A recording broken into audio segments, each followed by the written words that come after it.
Hello students, मैं राहुल चौक से Rohit classes में आपका स्वागत करता हूं। फिजिक्स का फर्स्ट पार्ट हो गया है।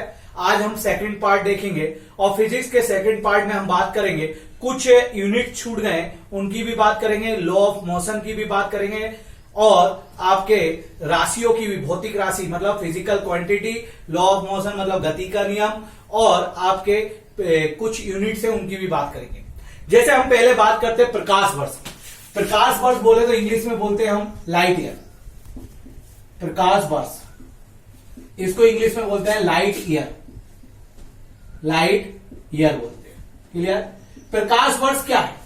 प्रकाश वर्ष ये है, प्रकाश के द्वारा एक वर्ष में तय की गई दूरी को ही हम प्रकाश वर्ष कहते हैं। प्रकाश वर्ष क्या है? प्रकाश के द्वारा एक वर्ष में तय की गई दूरी को ही हम प्रकाश वर्ष कहते हैं। बात समझ में आ गया? मतलब प्रकाश मतलब रोशनी या प्रकाश, लाइट के द्वारा एक वर्ष में ट्रेवल की गई डिस्टेंस को ही हम क्या कहते हैं? प्रकाश वर्ष या लाइट ईयर कहते हैं।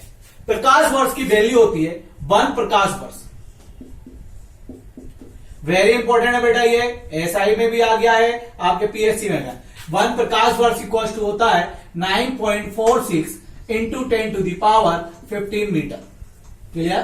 15 metre 9.46 into 10 to the power 15 metre होता है। अगर हम इसकी बात करें आगे की आगे बात करें 9.46 into 10 to the power 15 metre होता है। अगर वो किलोमीटर में पूछे तो 1 किलोमीटर इक्वल टू कितना होता है बेटा? 1000 मीटर। 1000 मीटर होता है। 1 किलोमीटर इक्वल टू कितना होता है? 1000 मीटर। तो क्या कर देंगे हम, इसको 3 जीरो कम कर देंगे। 9.46 इंटू 10 टू दी पावर क्या हो जाएगा? 12 मीटर। डिवाइडेड बाय 1000 करना पड़ेगा किलोमीटर में कन्वर्ट करने के लिए। तो क्या हो जाएगा? 9.46 into 10 to the power 12 metre हो जाएगा। नेक्स्ट हम एक और बात करें बेटा, ये क्या होता है? लगभग 10 के लगभग है।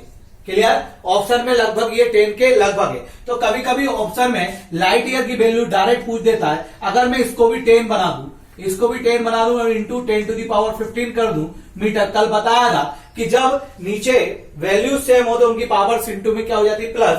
तो इसकी पावर कितनी होगी? 1, तो कितनी हो जाएगी? 10 to the power 16 metre. Clear? Same kilometre में 3 जीरो कम हो जाएंगे। 10 टू दी पावर कितना हो जाएगा? 13 किलोमीटर। ये भी किलोमीटर है बेटा। क्लियर? अब मेरी बात सुनिए, हमने क्या पढ़ा? प्रकाश वर्ष। प्रकाश वर्ष क्या होता है? प्रकाश के द्वारा एक वर्ष में तय की गई दूरी को हम क्या कहते हैं? प्रकाश वर्ष कहते हैं। दूसरी बात, इंग्लिश में बात करें तो लाइट के द्वारा एक वर्ष में, एक ईयर में ट्रेवल की गई डिस्टेंस को ही हम लाइट ईयर कहते हैं। लाइट प्रकाश वर्ष की वैल्यू क्या होती है मीटर में? तो 9.46 into 10 to the power 15 metre होती है।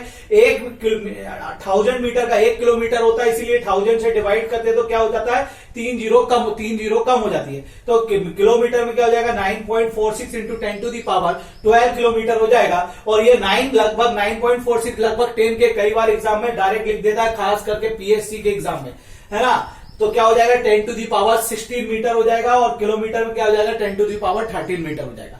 ये तो था आपका क्या? प्रकाश वर्ष। अब हम बात करते हैं पार्सेक की। किसकी बात करते हैं? नेक्स्ट टॉपिक डालोगे पार्सेक। नेक्स्ट टॉपिक डालोगे पार्सेक। पार्सेक की हम बात करें, पारसेक इंग्लिश में बोलेंगे पारसेक। ये पारसेक क्या है? ये जितना भी डिस्टेंस को कैलकुलेट करने की सबसे बड़ी इकाई जो मानी गई है वो पारसेक मानी गई है। कई बार पेपर में आ गया है कि सब दूरी मापने की सबसे बड़ी इकाई क्या है, तो वो क्या है? पारसेक है ना? एक ही लाइन डेफिनेशन में लिखना है, ये दूरी मापने की सबसे बड़ी इकाई है। क्लियर बात समझ में आ गया? डिस्टेंस कैलकुलेट करने की सबसे बड़ी इकाई। क्लियर बात समझ में आ गया? सबसे बड़ा यूनिट है। इसके बाद देखें पारसेक क्या होता है? 1 पारसेक। 1 पारसेक इक्वल्स टू होता है आपका 3.26 प्रकाश वर्ष। 3.26 प्रकाश वर्ष। क्लियर बात समझ आया? 1 पारसेक इक्वल टू क्या होता है? 3.26 प्रकाश वर्ष होता है। क्लियर बात समझ आया? आज हम लॉ ऑफ मोशन पढ़ेंगे तो लॉ ऑफ मोशन में जो सेकंड लॉ ऑफ मोशन है उसके एग्जांपल जरूर देखिएगा, कहीं पर भी नहीं मिलते। क्लियर बात समझ में आया? तो क्या बोला मैंने? 1 पारसेक इक्वल टू क्या होता है? 3.26 प्रकाश वर्ष होता है। और अगर 1 पारसेक इक्वल टू अगर आपसे पूछ दे कि भैया बताइए कि आप 1 पार्सेक इक्वल टू कितना मीटर होता है, तो 3.08 इंटू 10⁻16 मीटर होता है। क्लियर। किलोमीटर में पूछेगा तो कितना जीरो कम हो जाएगा मेरे बेटा, 3 जीरो कम हो जाएगा, तो 3.08 इंटू 10⁻, कितना हो जाएगा, 13 मीटर हो जाएगा। तो सेकंड टॉपिक हमने क्या पढ़ा, पार्सेक पढ़ा। पार्सेक क्या होता है, दूरी की सबसे बड़ी इकाई होती है। पार्सेक की 1 पार्सेक की प्रकाश वर्ष में क्या वैल्यू होती है, तो 3.26 प्रकाश वर्ष होती है, 3.26 लाइट ईयर होती है। और 1 पार्सेक इक्वल टू कितना मीटर होता है, तो 3.08 इंटू 10⁻16 मीटर। और किलोमीटर में पूछे तो क्या हो जाएगा, एक 3 जीरो कम हो जाएगी। मैंने बताया 1 किलोमीटर में 1000 मीटर होते हैं, तो कितनी हो जाएगी, 3.08 इंटू 10⁻13 किलोमीटर हो जाएगी। ये सारे के सारे क्वेश्चन एमपीएसआई के लिए वेरी वेरी इंपॉर्टेंट है, लिख के रख लो, ये वेरी इंपॉर्टेंट है। कांस्टेबल के लिए, एसआई रेलवे के लिए, पीएससी के प्री के पेपर के लिए भी इंपॉर्टेंट है। उठा के देखो, ये सारे क्वेश्चन पूछे गए। नेक्स्ट टॉपिक अगर हम बात करते हैं, नेक्स्ट टॉपिक होगा खगोलीय दूरी। क्या होगा आपका, खगोलीय दूरी। नेक्स्ट टॉपिक डालते हैं। नेक्स्ट टॉपिक आपका होगा खगोलीय दूरी। क्या होगा, खगोलीय दूरी।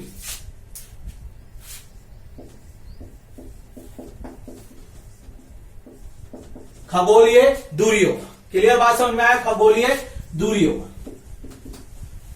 खगोलीय दूरी को इंग्लिश में बोलते हैं एस्ट्रोनॉमिकल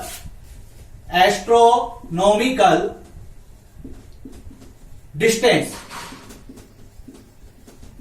क्या बोलते हैं, एस्ट्रोनॉमिकल डिस्टेंस बोलते हैं। क्लियर बात समझ में आई। क्या बोलते हैं खगोलीय दूरी को इंग्लिश में, क्या बोलते हैं, एस्ट्रोनॉमिकल डिस्टेंस।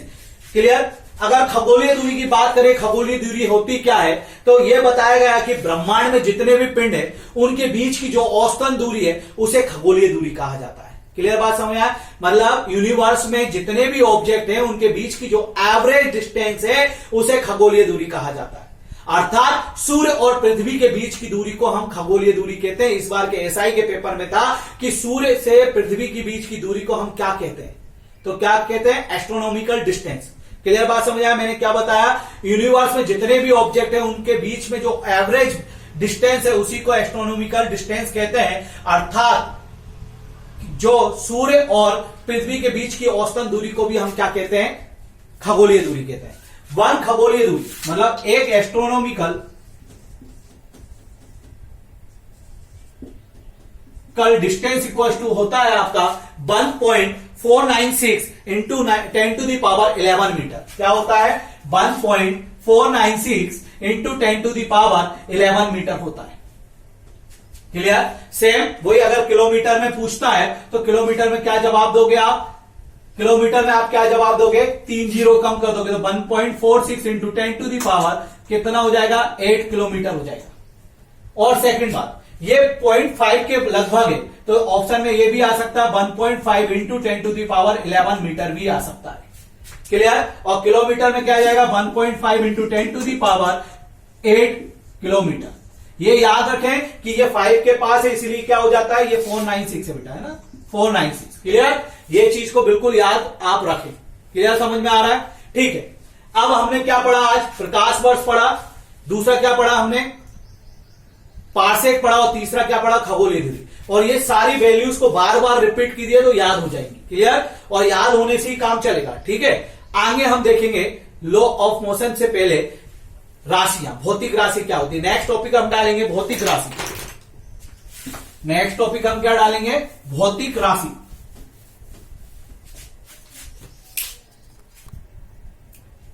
अब हम पढ़ेंगे भौतिक राशि।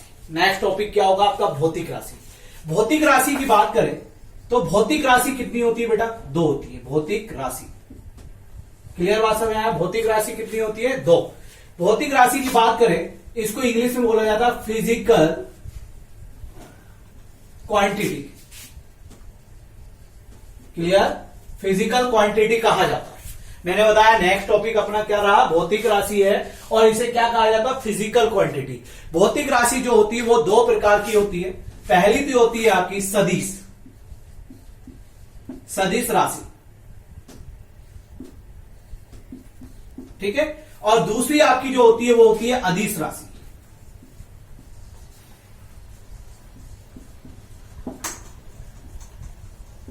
अदिश राशि। क्लियर। तो पहली सदिश राशि होती है और दूसरी अदिश राशि।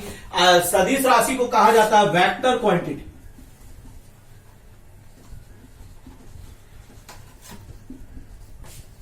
और अदिश राशि को कहा जाता है स्केलर क्वांटिटी। क्लियर? सदिश राशि को वेक्टर क्वांटिटी कहा जाता है और अदिश राशि को स्केलर क्वांटिटी। फिर से बता रहा हूं, हम नेक्स्ट जो टॉपिक है हमारा वो भौतिक राशि है, फिजिकल क्वांटिटी है, और इसमें हम क्वांटिटी कितने प्रकार की होती है? दो प्रकार की होती है, एक तो वेक्टर क्वांटिटी और दूसरी क्या होती है? Scalar quantity. क्लियर बात समझ में आया?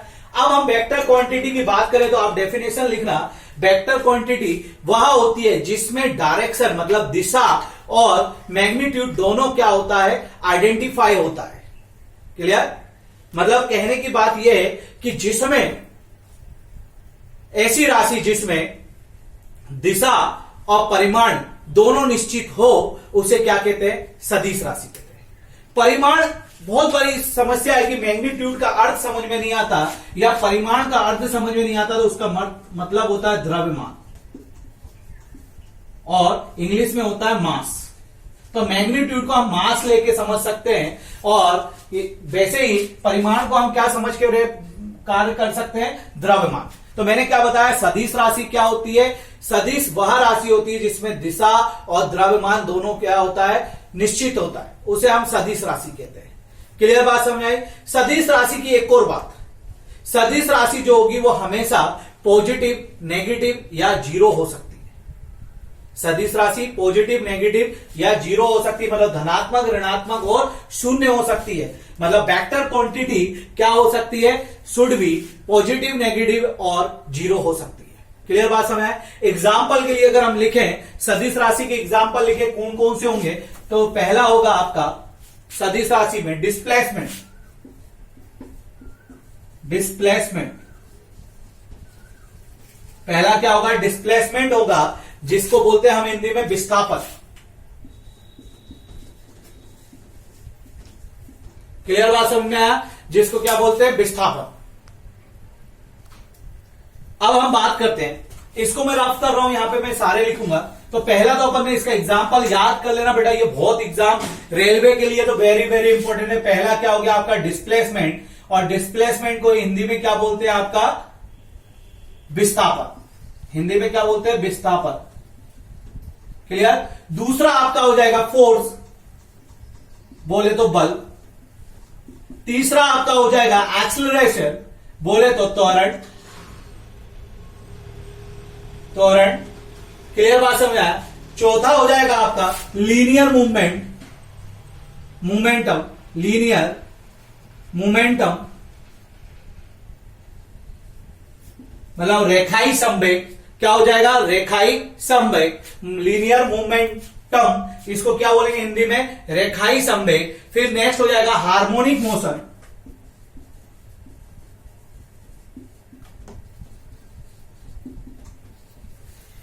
क्या हो जाएगा? नेक्स्ट आपका हो जाएगा हार्मोनिक मोशन। फिर हो जाएगा आपका मैग्नेटिक फील्ड, चुंबकीय क्षेत्र।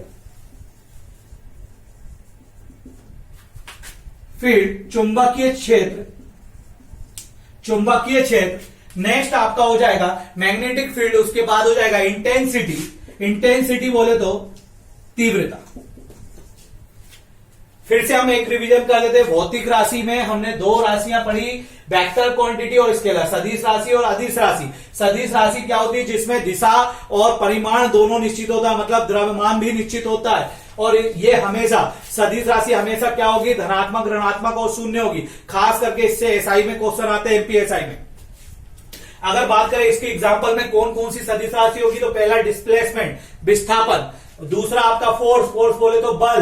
तीसरा एक्सीलरेशन, बोले तो त्वरण। चौथा लीनियर मोमेंटम, बोले तो रेखाई संवेग। फिर हार्मोनिक मोशन, बल अगुण। फिर मैग्नेटिक फील्ड, चुंबकीय क्षेत्र, फिर इंटेंसिटी, तीव्रता, और भी होते हैं, जब हम पढ़ते चलेंगे तो मिलता जाएगा। अब मैं बताता हूं कैसे ये पॉजिटिव और नेगेटिव और जीरो होती है। डिस्प्लेसमेंट, हमने डिस्टेंस और डिस्प्लेसमेंट मतलब विस्थापन और दूरी में अंतर समझा था। अगर मान लीजिए मैं यहां पे खड़ा हुआ हूं और 1 किलोमीटर आगे जाता हूं तो डिस्प्लेसमेंट क्या हो गया, पॉजिटिव। मुझे आगे ही जाना था, मैं आगे पहुंचा तो 1 किलोमीटर क्या हो गया, मेरा डिस्प्लेसमेंट पॉजिटिव हो गया। लेकिन मैं 1 किलोमीटर आगे जाके वापिस 1 किलोमीटर पीछे आता हूं तो मैं अभी अपनी जगह से कहीं पर भी विस्थापित नहीं हुआ, तो मेरा जो डिस्प्लेसमेंट होगा वो क्या होगा, जीरो होगा। और मुझे जाना आगे है लेकिन मैं पीछे पहुंच जाता हूं 1 किलोमीटर, तो ये क्या हो जाएगा, नेगेटिव।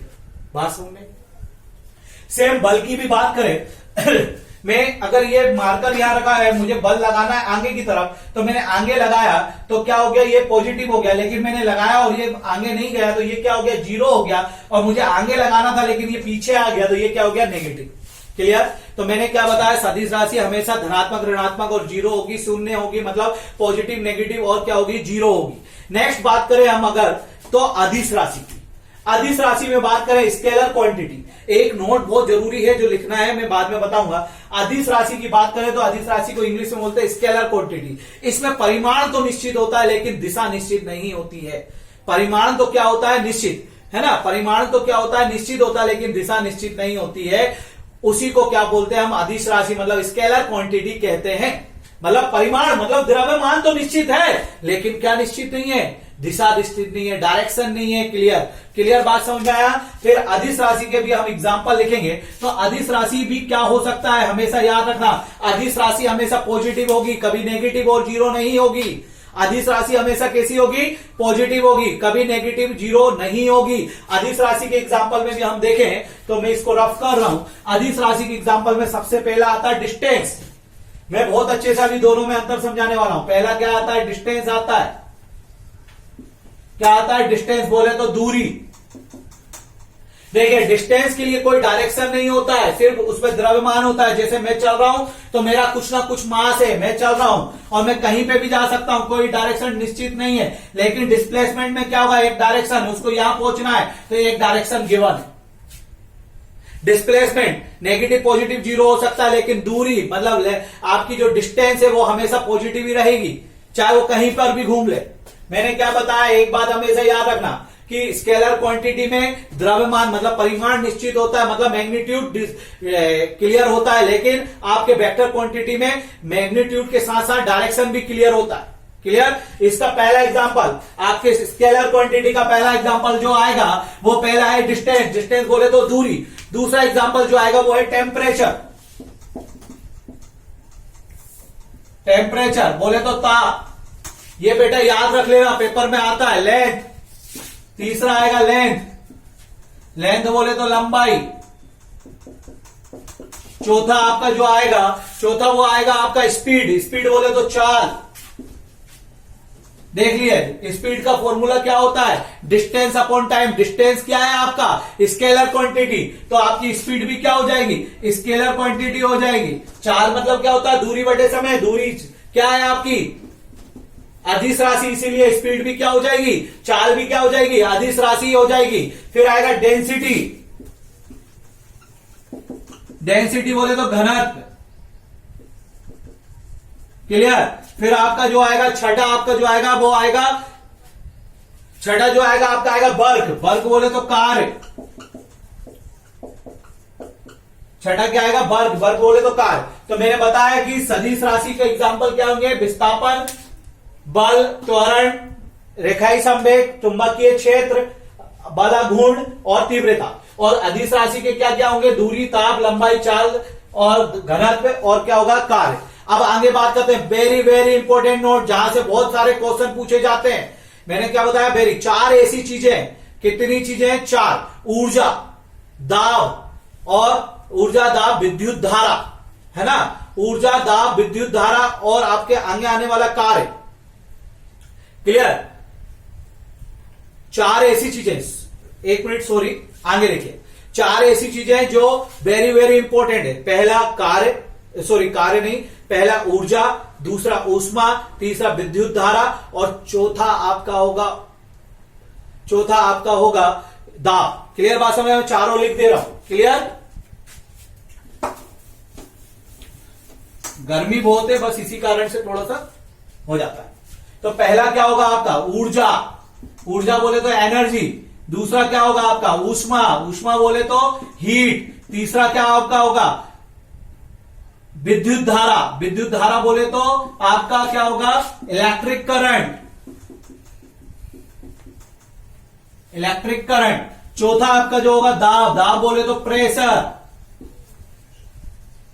ये चारों चीज होती सदिश राशि है, ये चारों होती क्या है सदिश राशि, लेकिन ये सदिश राशि के पूरे गुणा भाग का नियमों का पालन नहीं करती, इसीलिए इन्हें कहां रख दिया गया अदिश राशि में रख दिया गया। नोट वेरी वेरी इंपॉर्टेंट, ये एसआई के पेपर में, रेलवे के पेपर में बहुत बार पूछा गया। कितने पॉइंट बताए मैंने? 4। ऊर्जा, एनर्जी, ऊष्मा, हीट, विद्युत धारा, इलेक्ट्रिक करंट, दाब, प्रेशर, ये चारों होते सदिश राशि है, लेकिन ये सदिश राशि के पूरे गुणनफलों के गुणा भाग के नियमों का पालन नहीं करते, इसीलिए इन्हें कहां रख दिया गया अदिश राशि में, मतलब स्केलर क्वांटिटी में रख दिया गया।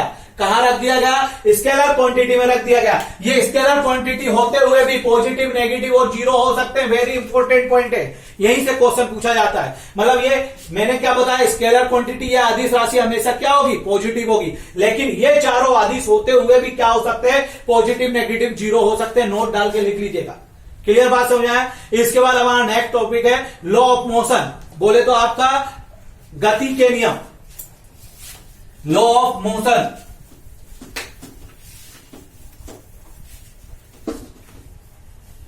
गति के नियम, लॉ ऑफ मोशन।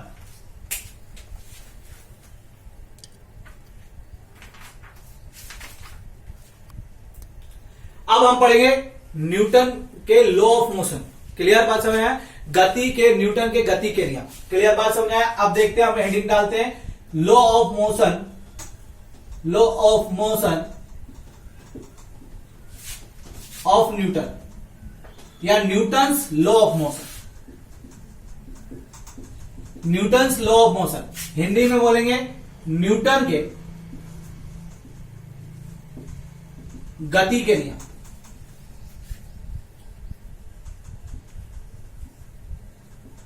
क्लियर बात समझ आया? न्यूटन के गति के नियम। क्लियर? अच्छा एक बात, बायो, बायो अपन फिर से स्टार्ट करने वाले मंडे से।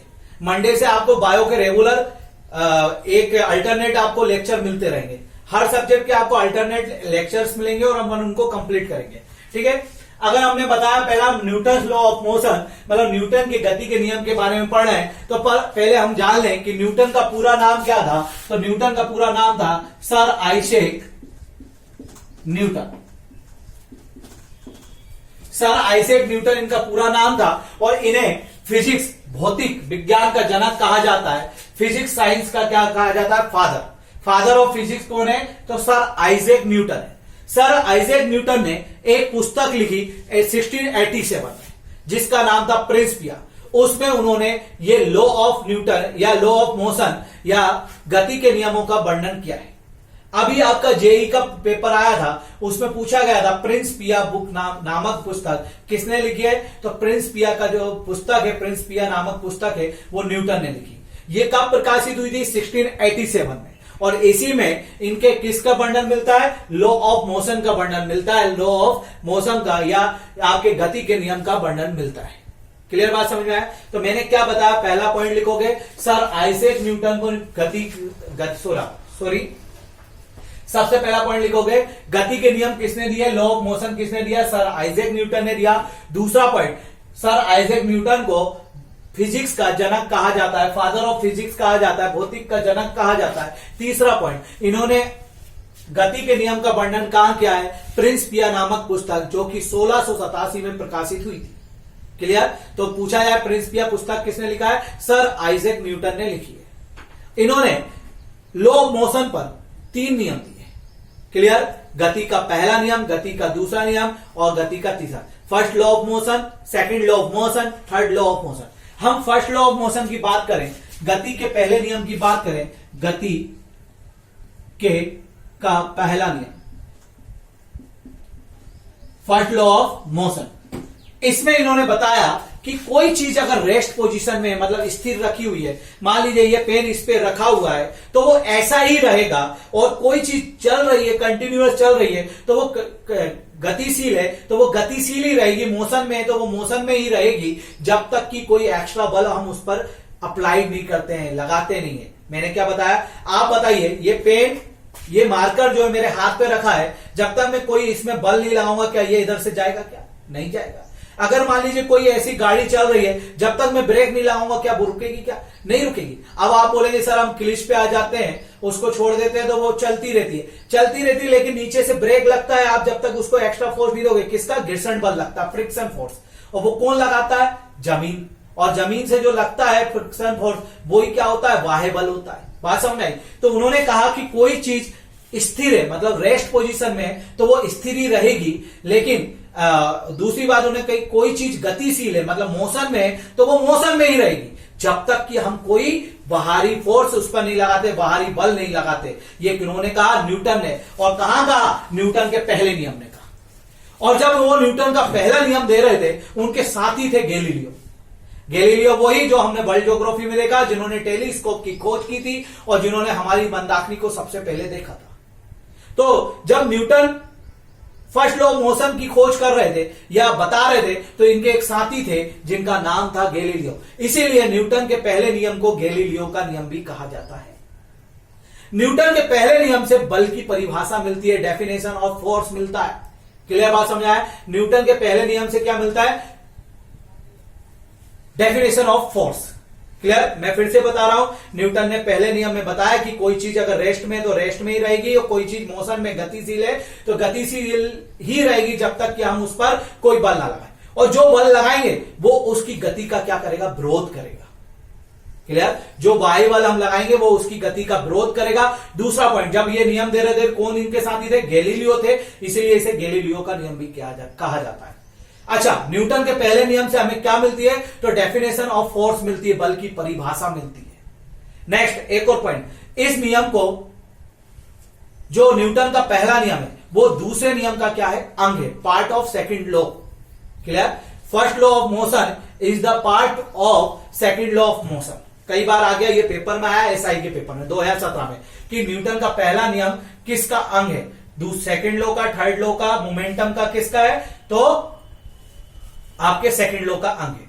नेक्स्ट पोजीशन, इसे मूवमेंट ऑफ इनर्शिया भी कहते हैं। न्यूटन का जो फर्स्ट नियम है उसको जड़त्व का नियम भी कहा जाता है, movement of law of inertia भी कहा जाता है। क्या कहा जाता है? लॉ ऑफ इनर्शिया भी कहा जाता है। तो न्यूटन के पहले नियम को और क्या कहते हैं? लॉ ऑफ इनर्शिया भी कहा जाता है। लॉ ऑफ इनर्शिया के कुछ एग्जांपल्स हैं, तो एक एक करके हम एग्जांपल्स देखेंगे।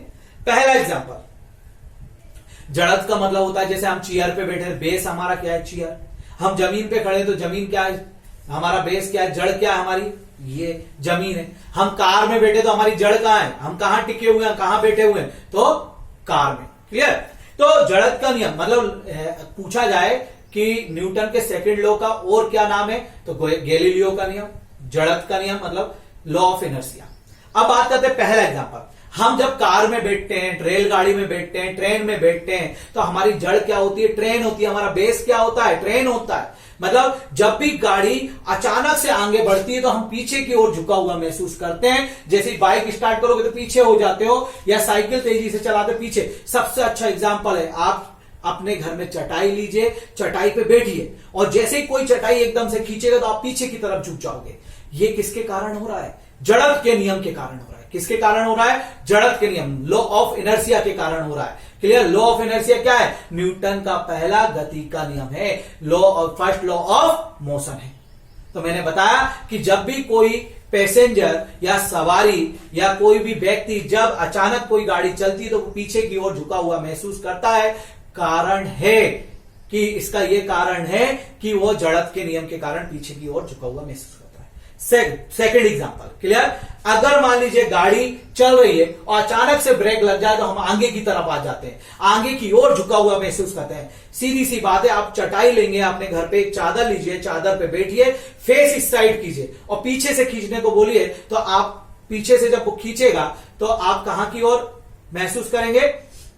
आगे की ओर झुका हुआ महसूस करेंगे, आगे की ओर। वैसे गाड़ी जब अचानक रुकती है तो आप भी कहां महसूस करते हैं, आगे की ओर। ये भी किसके कारण, जड़त्व के नियम के कारण। कार, बाइक, ट्रेन आदि में बैठा पैसेंजर जब अचानक रुकने पर, गाड़ी के रुकने पर आगे की ओर झुका हुआ महसूस करता है, किसके कारण करता है, तो जड़त्व के नियम के कारण। तीसरा एग्जांपल, हम एक कांच लें, खिड़की है, विंडो है, अगर विंडो में पत्थर फेंक के मारे, क्लियर, पत्थर फेंक के मारे तो कांच पूरा टूट जाएगा। लेकिन बंदूक की गोली, आपने सीआईडी सीरियल देख ही रहे होंगे, सीआईडी है हमारा, है ना, और भी बहुत सारे सीरियल है, राजा रेंचो, है ना, तो उसमें जब गोली मारते हैं, बंदूक से जब गोली मारते हैं, वो जरा सा छेद होता है और वही उनके लिए सुराग होता है कि कहां से गोली आई थी।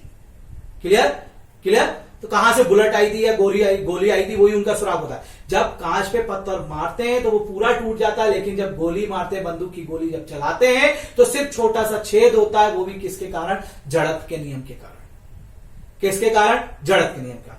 नेक्स्ट, जितने भी यूनिवर्स में ऑब्जेक्ट्स है, पिंड है, वो सब अपने अक्ष पे क्या कर रही है, घूम रही। जैसे पृथ्वी भी अपने अक्ष पर घूम रही है ना, आपका सन भी अपने अक्ष पर घूम रहा है। ये भी सब किसके कारण, जड़त्व के नियम के कारण। सारे के सारे ग्रह, धूमकेतु और आपके सूर्य, तारे सब अपने अक्ष पर जो घूम रहे हैं, वो भी किसके कारण घूम रहे हैं, जड़त्व के नियम के कारण घूम रहे हैं।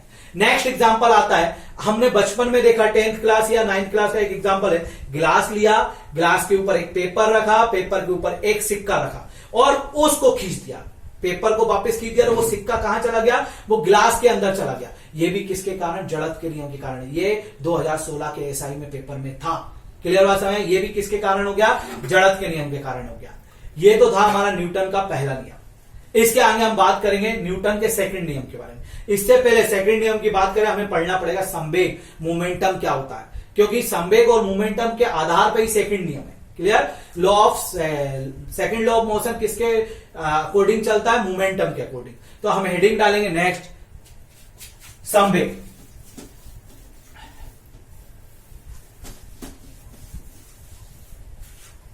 लॉ ऑफ मोमेंटम, सॉरी, संवेग।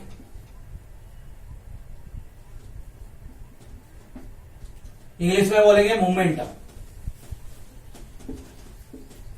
इंग्लिश में क्या बोलेंगे, मोमेंटम।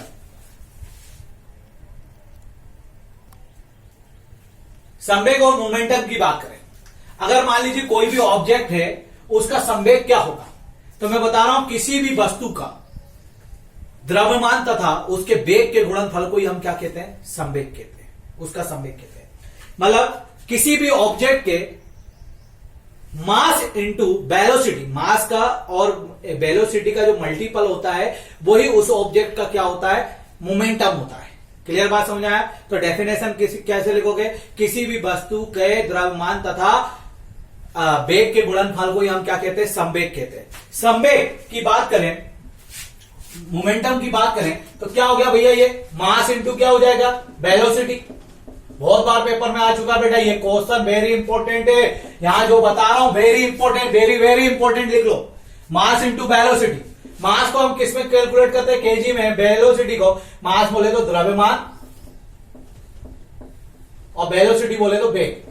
तो हमने कल पढ़ा था मास को, मास का मात्रक क्या होता है, केजी, और वेलोसिटी का क्या होता है, मीटर पर सेकेंड। तो आपका संवेग का क्या हो जाएगा, मोमेंटम का क्या हो जाएगा, केजी मीटर पर संवेग, मतलब मोमेंटम का ऐसा ही मात्रक क्या होगा, तो केजी मीटर पर सेकंड होगा। अब ये कैसी क्वांटिटी है, तो वेक्टर क्वांटिटी है। वेक्टर बोले तो बेटा सदिश राशि है, सदिश राशि बोले तो क्या होगा, ये पॉजिटिव होगा, नेगेटिव होगा और जीरो हो जाएगा। मतलब संवेग पॉजिटिव भी हो सकता है, नेगेटिव भी हो सकता है, जीरो। फिर से संवेग की एक डेफिनेशन अच्छे से समझे। संवेग क्या है, किसी भी वस्तु का द्रव्यमान तथा उसका वेग का गुणनफल ही क्या कहलाता है, संवेग कहलाता है। मतलब द्रव्यमान गुणनफल वेग, यही संवेग कहलाता है। डेफिनेशन भी यही है। द्रव्यमान क्या होगा, केजी में होगा, वेग क्या होता है, मीटर पर सेकंड, दोनों का क्या हो जाएगा, केजी मीटर पर सेकंड हो जाएगा। यही क्या होता है, इसका ऐसा ही मात्रक होता है संवेग का, मोमेंटम का। क्लियर, और संवेग जो मोमेंटम है उसका ऐसा ही मात्रक क्या हो गया, केजी मीटर पर सेकंड। और संवेग कैसी राशि, कैसी क्वांटिटी है, तो वेक्टर क्वांटिटी है। और वेक्टर क्वांटिटी क्या हो सकती थी, पॉजिटिव, नेगेटिव और जीरो हो सकती है। क्लियर बात समझ में? अब आगे चलेंगे हम, इसी का यूज हमें कहां पढ़ना है, सेकंड लॉ ऑफ मोशन में पढ़ना है। क्लियर? तो हम नेक्स्ट हेडिंग डालेंगे सेकंड लॉ ऑफ मोशन, मतलब न्यूटन का गति का दूसरा नियम। क्या? न्यूटन के गति का दूसरा नियम, मतलब न्यूटन सेकंड लॉ। न्यूटन कौन थे? भौतिक विज्ञान के जनक, फिजिक्स के फादर ऑफ फिजिक्स थे। Newton second law of motion, इसको हिंदी में क्या बोलेंगे? न्यूटन का दूसरा, न्यूटन का दूसरा गति का नियम, गति का नियम।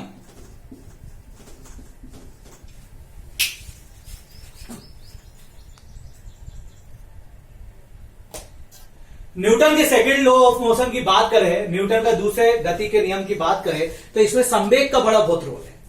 क्लियर बात समझ आया? कोई भी वस्तु है, उसके जो संवेग में परिवर्तन होता है, मतलब मोमेंटम में जो चेंज इन मोमेंटम होता है, वो जो चेंज इन मोमेंटम का जो रेट होता है वो डायरेक्टली प्रोपोर्शनल होता है अप्लाइड फोर्स के।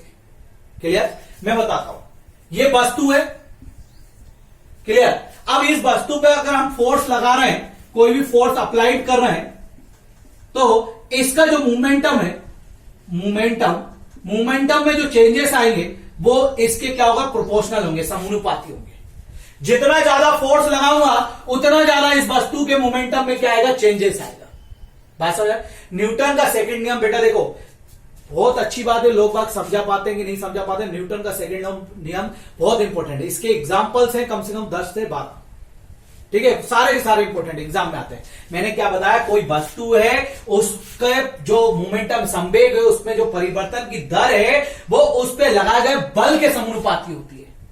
जैसे जैसे आप बल बढ़ाते जाओगे, फोर्स अप्लाइड बढ़ाते जाओगे, तो यहां भी मोमेंटम में क्या होता जाएगा? चेंज। जैसे आपने 1 न्यूटन बल लगाया तो यहां पे भी कितना चेंज हो जाएगा? 1 न्यूटन। उसके संवेग में भी कितना परिवर्तन आएगा? 1 न्यूटन। 2 न्यूटन लगाया तो यहां भी 2 न्यूटन आएगा। और जो भी चेंजेस आएगा, मतलब जो भी संवेग में परिवर्तन आएगा वो बल की दिशा में आएगा, डायरेक्शन ऑफ फोर्स में आएगा। क्लियर? तो सेकंड नियम के कैसे लिखोगे? कोई भी वस्तु के संवेग में परिवर्तन की दर उस पर आरोपित बल के समानुपाती होती है, पहला पॉइंट। दूसरा, जो संवेग में परिवर्तन होता है वो बल की दिशा में होता है। बेटा 2 बार आ चुका है पेपर में कि संवेग में परिवर्तन कहां होता है? तो बल की दिशा में होता है। इसी को न्यूटन का दूसरा नियम कहते हैं। इंग्लिश में बता देता हूं, कोई भी ऑब्जेक्ट के change in momentum rate is directly proportional to the applied force. और जो मोमेंटम है वो उसमें जो चेंज होगा वो फोर्स के डायरेक्शन में होगा। इसी को हम क्या कहते हैं? न्यूटन का दूसरा नियम कहते हैं। न्यूटन के दूसरे नियम से बल का व्यंजक प्राप्त होता है। मैंने बताया न्यूटन के पहले नियम से क्या होता है? बल की डेफिनेशन, फोर्स की डेफिनेशन, बल की परिभाषा प्राप्त होती है। जबकि न्यूटन के दूसरे नियम से बल का व्यंजक मतलब फॉर्मूला प्राप्त होता है। पूछा गया क्वेश्चन है, फॉर्मूला कहां से आता है? तो सेकंड नियम से आता है। अब मैं इसको रफ करता हूं तो बताता हूं आगे कैसे बना। तो फोर्स क्या होता है भाई? Mass into acceleration. क्लियर? तो मास को किस में मापेंगे? केजी में, है ना। और एक्सीलरेशन क्या होता है? मीटर पर सेकंड स्क्वायर, मतलब त्वरण क्या होता है? मीटर पर सेकंड स्क्वायर। तो फोर्स क्या हो जाएगा? केजी मीटर पर सेकंड स्क्वायर। कल मैं बताया हूं, इससे पहली वाली क्लास में मैं बता चुका हूं, आप देख लेना, वहां समझ में आ जाएगा कैसे हमने ये लिया। तो मेरी बात समझ गए? न्यूटन का सेकंड नियम क्या कहता है? पहली बात तो न्यूटन का सेकंड नियम कहता है कि कोई भी वस्तु के संवेग में जो परिवर्तन की दर होगी वो उस पर लगाए गए आरोपित बल के समानुपाती होगी। जितना ज्यादा बल बढ़ाओगे उसमें उतना ज्यादा उसके संवेग में परिवर्तन होगा, और संवेग जो होगा वो बल की दिशा में परिवर्तन करेगा। और इसी को सेकंड लॉ ऑफ न्यूटन कहा गया। और ये इससे क्या प्राप्त होता है? सेकंड लॉ ऑफ न्यूटन से बल का व्यंजक मतलब फॉर्मूला प्राप्त होता है फोर्स का। और इसका अंग क्या है? न्यूटन का पहला नियम इसका अंग है। अब आगे बात है फोर्स क्या होगा, बल क्या होगा, द्रव्यमान गुणित त्वरण, और ये आ जाएगा, मैं पिछली क्लास में भी बता चुका हूं। फिर क्या होगा, 1 kg मीटर पर सेकेंड स्क्वायर इक्वल टू क्या होगा आपका 1 न्यूटन, और 1 न्यूटन इक्वल टू क्या होगा आपका 10⁵ टाइम। ये यहां पर बात कर चुके हैं, क्लियर, ये आप नोट कर लेना। अब हम देखते हैं न्यूटन के गति के दूसरे नियम के उदाहरण। पहले उदाहरण की बात करें, मिसाइल का उड़ना। मिसाइल का उड़ना ये उदाहरण है आपके, कई बुकों में लिखा होता है न्यूटन के तीसरे नियम का। क्लियर बात समझ में आया, तीसरे नियम का। जब कभी भी मिसाइल उड़ती है तो गति क्रिया की प्रतिक्रिया बाद में करती है। जब भी कोई मिसाइल है वो उड़ेगी तो क्या होगा, पहले उसमें कोई फोर्स काम करेगा। फोर्स कहां लगेगा, यहां लगेगा। जब फोर्स काम करेगा उसके जो मोमेंटम है उसमें क्या आएगा, चेंजेस, और वो भी किसके डायरेक्शन में आएगा, गति में चेंजेस जो आएगा वो किसके डायरेक्शन में आएगा, फोर्स के, तभी ये यहां से उठ के जाती है। क्लियर।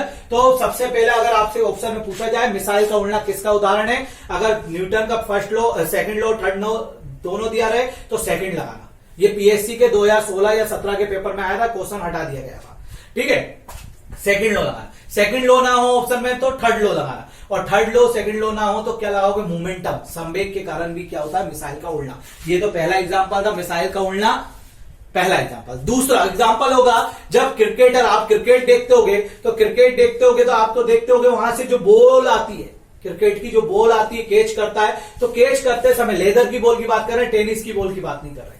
तो बॉल आते समय क्रिकेट का जो खिलाड़ी अपने हाथ को पीछे की ओर ले जाता है पकड़ते समय, ये भी किसके कारण, सेकंड लॉ ऑफ मोशन के कारण, न्यूटन के दूसरे नियम के कारण। नेक्स्ट, जो कराटे के प्लेयर होते हैं, कराटे मतलब कराटे टाइकांडो के जो प्लेयर होते हैं, खिलाड़ी होते हैं, वो बर्फ की सिल्ली को एक हाथ के पंजे के झटके से तोड़ देते हैं। ये भी किसके कारण, न्यूटन के दूसरे नियम के कारण। पहला एग्जांपल मिसाइल का उड़ना, दूसरा आती हुई बॉल का कैच करते समय हाथ का पीछे ले जाना, तीसरा बर्फ की सिल्ली या ईंट या खप्पर जो होते हैं उनको एक हाथ से जो कराटे के खिलाड़ी तोड़ देते हैं, वो भी दूसरे नियम के कारण तोड़ देते हैं।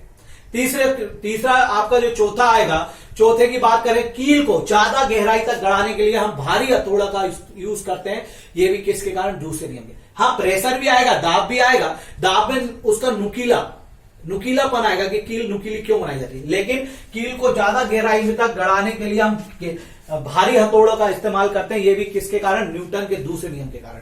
बेटा ये एग्जांपल्स लिख लेना, बहुत आ रहे हैं पेपर में और कई बुकों में नहीं मिलेंगे, बहुत सारी बुकों में नहीं मिलेंगे, ठीक है। तीसरा आपका जो होता है लंबी कूद और ऊंची कूद के लिए हम आगे क्या, रेतीली जगह बनाते हैं, क्या बनाते हैं, रेतीली जगह बनाते हैं। मतलब लंबी कूद और ऊंची कूद के लिए क्या बनाते हैं हम, रेतीली, रेत डाल के उसको खोद के या उसकी मिट्टी को मुलायम करके पानी डाल के मुलायम करते हैं, ये भी किसके कारण, न्यूटन के दूसरे नियम के कारण।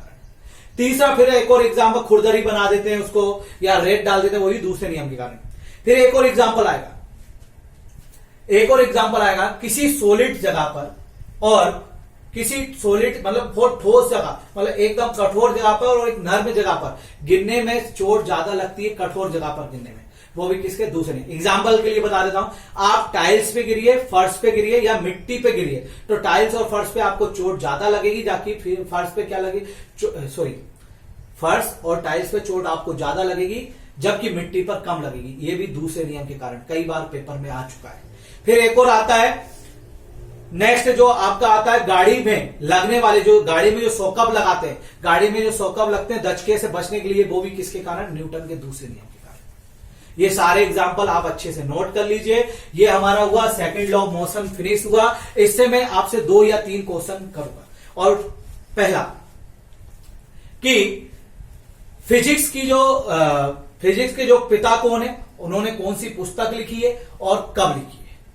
फिजिक्स के जनक किसे कहा जाता है और उन्होंने कौन सी पुस्तक लिखी है और कब लिखी है। क्लियर बात समझ आए, ये पहले क्वेश्चन का जवाब देना है। बल की परिभाषा कौन से नियम से प्राप्त होती है, अदिश राशि क्या हो सकती है और सदिश राशि क्या क्या हो सकती है। एक लास्ट क्वेश्चन है, कराटे का खिलाड़ी बर्फ की सिल्ली को एक हाथ से तोड़ देता है, कौन से नियम के कारण। हां बेटा, अगर आप और अच्छी वीडियो चाहते हैं तो इसको लाइक कीजिए, सब्सक्राइब कीजिए, कमेंट्स, जितने ज्यादा कमेंट्स आएंगे मैं उतना अच्छा आपको और अच्छा वीडियो प्रोवाइड करूंगा, और लोगों को शेयर कीजिए। Thank you.